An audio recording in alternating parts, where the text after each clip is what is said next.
Good evening, welcome to Lead Story. My name is George Davis. Now, on Thursday, we began a conversation with the Tourism Minister, Edmund Bartlett, looking at the record-breaking performance of the industry over the 2023-24 fiscal year and the rousing start to the new calendar year, January to March, that period. And of course, that provides a big boost for the fiscal year 2024-25. Last evening, we ended the program talking about the supply side. The demand side, he says, is doing very well. The government is doing what it has to do in terms of putting in the infrastructure in partnership with its hotel partners, in terms of organizing airlift, the legal, legislative framework. Everything is good on the demand side. He says the supply side, which is where the private sector, private enterprise provides the things, supplies the things that the tourists consume when they are here. He says that needs some work, and he says that is partly why in 2019 we were retaining 40.8 cents of every dollar earned by tourism, and we are still at the 40 cents 5 years later in 2024. There's a caveat, because remember that COVID was a massive disruptor, so you have to make some allowance for that. He is here with me to continue the conversation, and of course in this episode we'll be talking about the welfare of tourism workers. Minister, I made the point that it is self-defeating for the government to be making facilitation for private suppliers to do their bit on the supply side when it is that they are importing the things that they supply. So it's foreign exchange leaking all over, not redounding to the benefit of the Jamaican people. Right. So we spoke to that, and we recognize that there's some element of that must happen, because there are goods and that we are not able to produce here. We don't produce wines. Yeah. I was going to say, if I want Dom Perignon 1945. Exactly. We don't plant rice or wheat. And these are staples. Yes. So you could add a few particular products that, yes. But there are a number of areas. Fresh fruits and vegetables. Yes. By all means. And that's where I was going, because there are many things that they import that they don't have to. Exactly. Yes. Because we can produce them here, and we must step up to the plate. Now, some of our largest suppliers of the industries are also our major commodity suppliers for local consumption. And what they do is to scale up to enable the added market that tourism offers in this space. So what we want now is for further scaling up. What we want to see is more investment in that supply side. Our neighbors in Domrep, for example, that have economic growth of 7% and more prior to COVID and are now back in that stream, have tourism as their driver of the economy. Yes. But their supply side is what drives it. So they were able, for example, to use the 807 facility that we had under the Caribbean Basin Initiative. Yes. Remember? The CVM, yes. And now they're making all the sheets and pillowcases and uniforms and blankets and so on that the industry needs. They have also gone heavily into agriculture and producing on large scale to supply. And then also in construction, they have trained and built out a construction core that is efficient and is able to supply not just locally but in the region as well. That's where we want to go, and that's where we're driving. I've set up a team under Wilfred Bagaloo to look at that whole area of the supply side. Yes.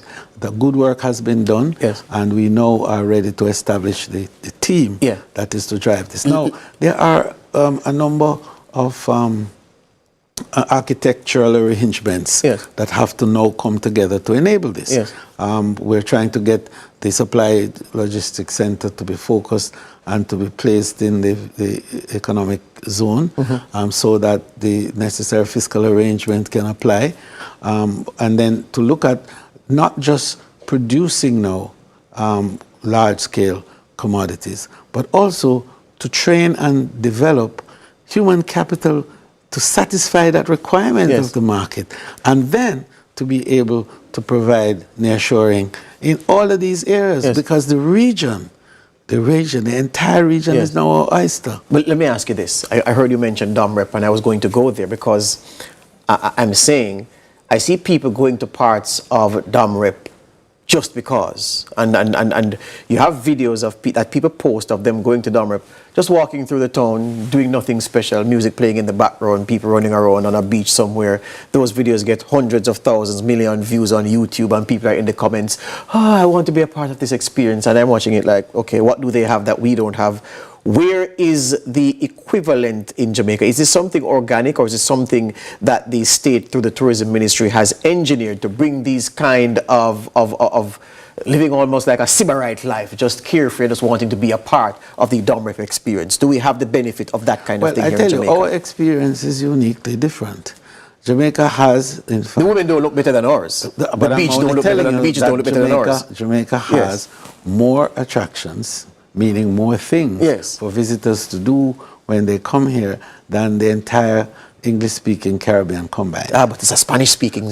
no, I'm just making that point. Yes, all right. So the fact that we have that establishes Jamaica as a desirable, hugely desirable destination. The second thing that we have as a result is a repeat business in Jamaica that is unbelievable. You 42% of all the visitors who you see floating around in our beaches, 42%. What's the industry benchmark? Has been here already. What's the industry benchmark? Meaning, above what threshold are you doing? Well, I tell 25%. What? I tell you, I don't have the exact threshold figure, but what I know is 42% is huge. Yeah, okay. And we pride ourselves in that, and it's because of the unique arrangements that we have, but also because of the relationship that subsists between the people of Jamaica and the visitors who come here. So I don't worry too much about what may be the other spatial arrangements that are elsewhere. Yes. What I have here is a people iconic attraction that is unmatched anywhere in the world. I'm going to take the break now and come back and give some time to talk about the welfare of tourism workers. How well are they doing? Are they holding down jobs, as my granny would say, that can allow them to see their way?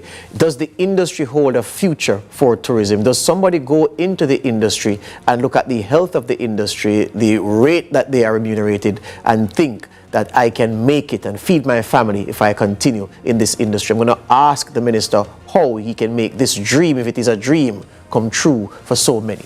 More on Lead Story after these.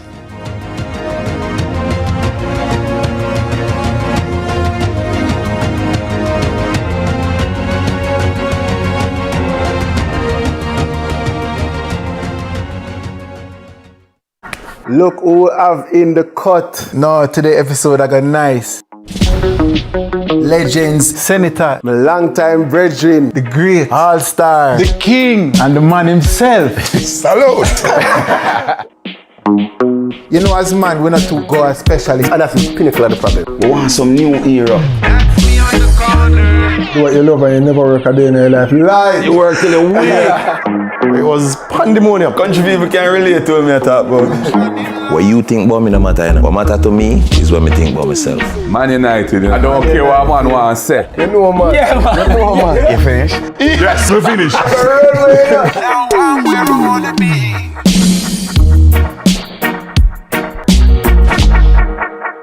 The Cut is brought to you by Flo and Guinness. Hi, I'm Celine Gordon, host of Holy Road.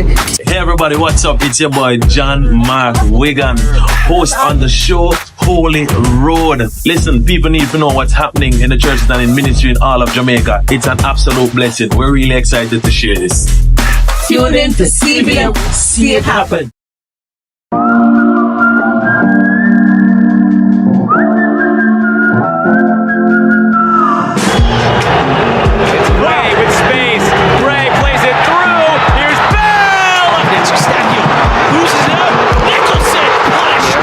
Chance here from outside. Raise ball into the middle. It's a free header, and it's a goal.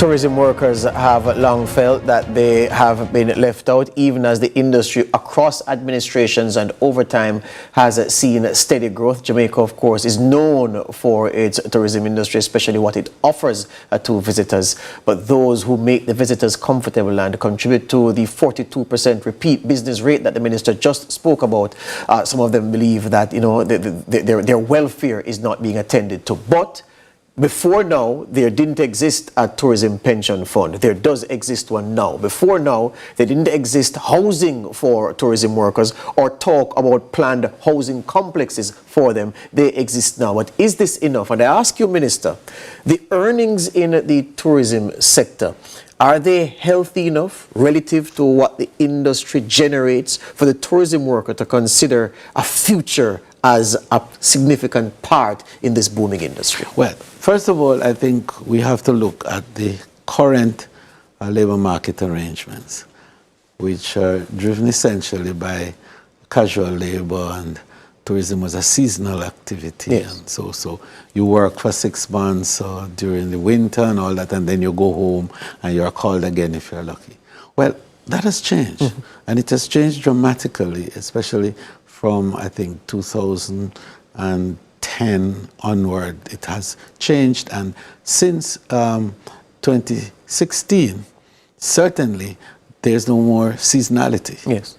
And when COVID came, of course, we all thought the end might have been here. Yes. Right? And then we got close. We got close. Yes, We recovered strongly. And now we are again with the issue of no seasonality.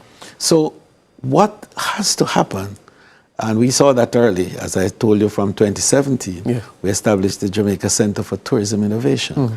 And that whole institution that I established then was a pathway certification entity that enabled competence on the job to be certified. So the workers in the industry over time were good at what they did, but their scope for elevation, for promotion, you know, for mobility was limited by the fact that they had no certification. So here comes the Jamaica Center for Tourism, and in the what would have been now 7 years, but for COVID, so let's say active 5 years. Active 5 years. We have certified 50,000 workers in the tourism industry. So the early training through Team Jamaica gives what we call the rudimental exposure to the basic things of tourism, a little bit of your history and what we would call civics at school in the old days, and so that happened for years. And then HART came in with their entry-level training. And now what we're saying is that we have partnered with the American Hotel and Lodging Education Institute and the America Culinary Foundation to provide now top-class certification so that our cooks, you notice most hotels have some expatriate sous chef and so on. Yes. Now we have our locals who are being qualified to become sous chefs. Now, chefs are among the best paid personnel. Right, because I was waiting for you to come to the pay. You understand? Right. Good. So certification gives the ability for accreditation. And accreditation allows for classification. Yes. And with classification, you can now remunerate according to classification. So in the industry, in the past, you had just workers. Yes. Now you could have classification of workers, and with that you could have salary scales in relation. Because now you have professionals. So this is the whole change of the labor market arrangements that we're talking about. So put that aside. Tourism is one of the few industries that is so complex that the whole employment structure is so varied because it's what we call a confluence of moving parts. There's so many elements that you have to satisfy and so many skill sets that you have to have within a single area. Amid all of that, though, how many tourism workers do you estimate we have now? Statin published a figure recently. Was it what, We have about 170,000? 175,000, sorry, direct Right. workers. All right. So of that 175,000, you made the key point that from about 2016, things changed decisively, where you didn't have seasonal workers so much anymore because tourism was a year-long activity. So about what percentage of that 175,000 would have an attachment to the industry for the whole year rather than for a part of the year? Well, that figure evolved as we flattened out the arrival sequence. Now we're running an average of 250,000 or thereabout in the what's called the higher season, and about 150,000 in the off season. Now, with the new arrival figures that we've just, it changes that pattern. Yes. Now you're looking at an average year-round of over 200,000 people in work. I mean, no, visitors. Oh, visit. Yes, in hotels. In the hotels. So we need to have workers now to deal with that. So there's no longer a situation where we're laying off and laying off and laying off. So we have pretty much a full flow of workers of well over 100,000. All right. So what I was trying to get at, you're helping me get there, is that of the number of workers in the industry that Statin estimates, say 175. Let's work with that. That's what they said.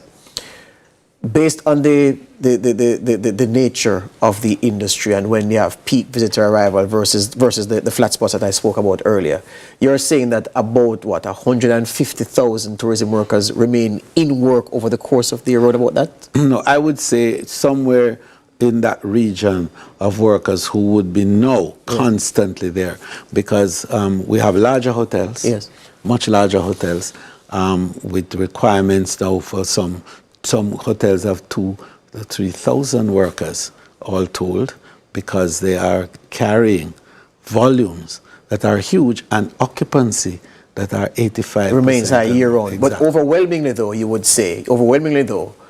the average tourism worker now doesn't have to be in work and be fretting about, okay, so what am I going to do in this month, that month, that month? No, that's correct. The average worker now doesn't have to worry about that. And this is why the whole business of professionalizing the industry is now very important. So the issue of wages become a discussion point.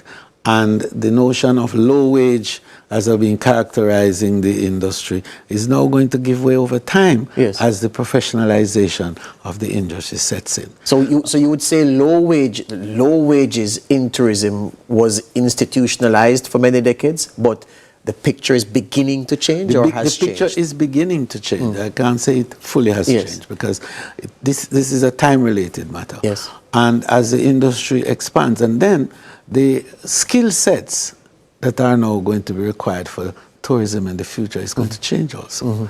And this is something that we have recognized very early, why we established again the JCTI, you know, so that we can look now at how to upscale and upskill, how to look at what the new technologies are saying and what the future of tourism is going to look like. I just had a book that I just published a couple of days ago on decoding the future of tourism. It is now out, and I hope to have it on the shelves within a few days. So what we're looking at is, what is technology going to do in tourism? What's the future of robotics in tourism?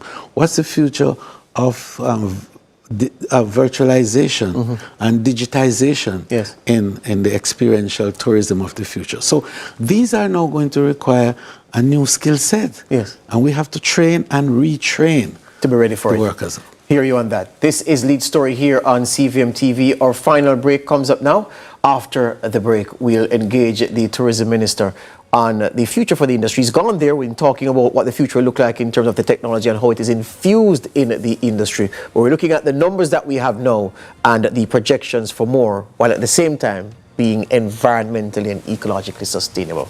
More on Lead Story after these.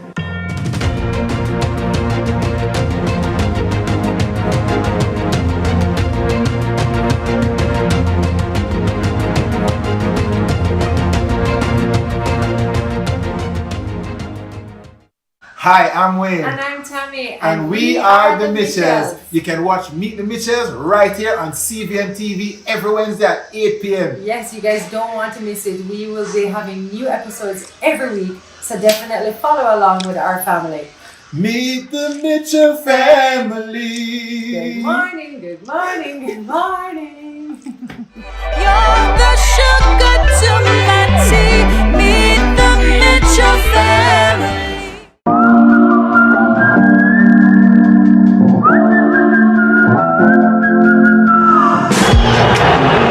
Gray with space. Gray plays it through. Here's Bell. It's Stacking. Loses it up. Nicholson punished. Chance here from outside. Gray's ball into the middle. It's a free header. And it's a goal.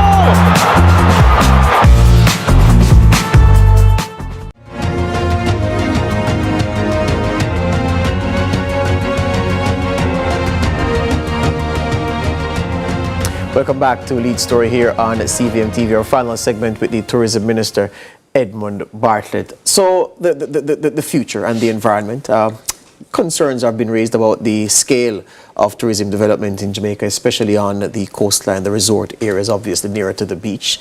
And people are saying at the rate that we've been going and what we seem to, what our tourism policy seems to be, that we are putting ourselves in the midst for environmental, not quite disaster, but serious environmental problems. Do you execute a tourism policy with the environment in mind? It seems like an obvious question, but I have to ask it that way. Absolutely. Firstly, the environment is a product. There's no tourism without the pristine environment, because that is what you really market. So we are as connected with the climate change discussions as the most educated and qualified, scientists in the world.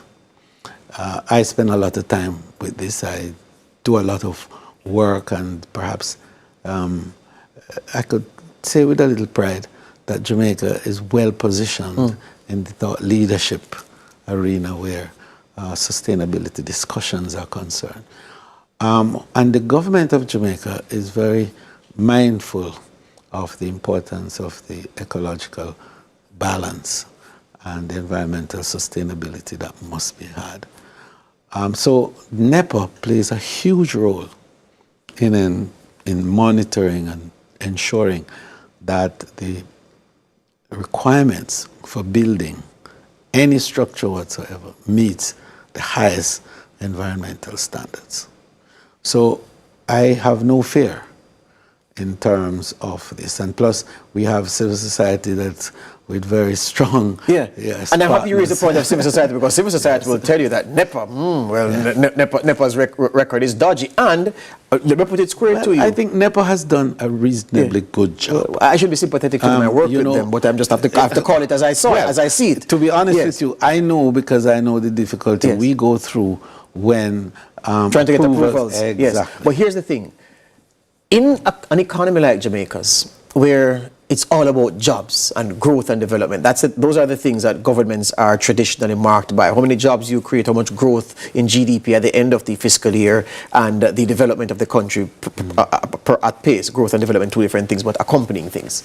And they say that no government turns away multi-billion US dollars investments, even in the most ecologically sensitive areas, because it's all about jobs and growth. The JLP administration, the Homeless Administration's policy towards that, is it money and growth first and environmental considerations after? The balance is what you seek.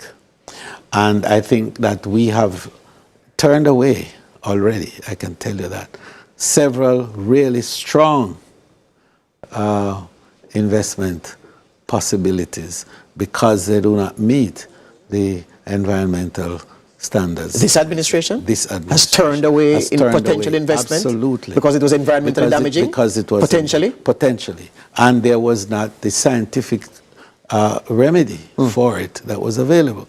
Because science and technology have played a huge part in enabling sustainable economic and social as well as environmental balance. On the point of social, we're running out of time, so I want to ask you about social development within the industry. Well, the question really should have been posed when we started talking about the workers. Yes. Because it is the workers that have driven the whole process of building out the ESG that we're talking about today, yes. the whole business of the environment and the social development yes. and governance. Yes.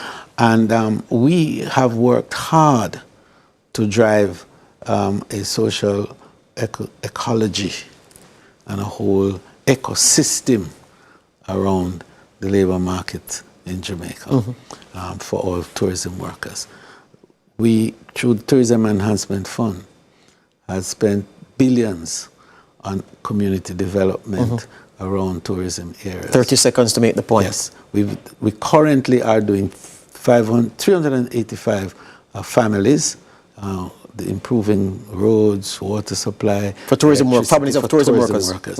We just completed with HAJ, we bought the lands, and HAJ partnered with a private sector entity to complete 784 units in St. James for tourism workers primarily.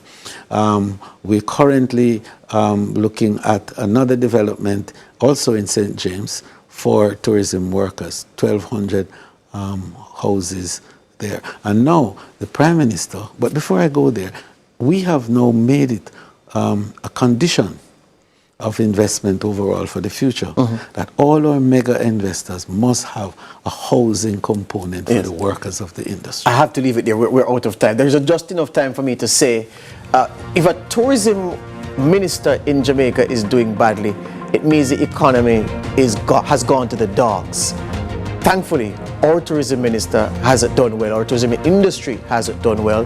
Men lie, women lie, numbers don't. And these numbers tell a story of a robust industry. Is the growth at the current pace sustainable? Sure. But environmental concerns have to figure equally, if not more importantly, than the chase for the almighty dollar. And I'm happy that the minister said himself, in his own words, that the administration, Holiness Administration, has turned down tourism investment in the name of environmental protection and ecological management. That is good to hear. That needs to be the mantra going forward. It needs to be a key part of the policy, even as the industry expands to provide more for the workers who make the experience so rich for the visitors. And that business of the amount of the tourism dollar that is retained here, it must improve. 40 cents, not good enough. We need to get over the 50 mark. We need to do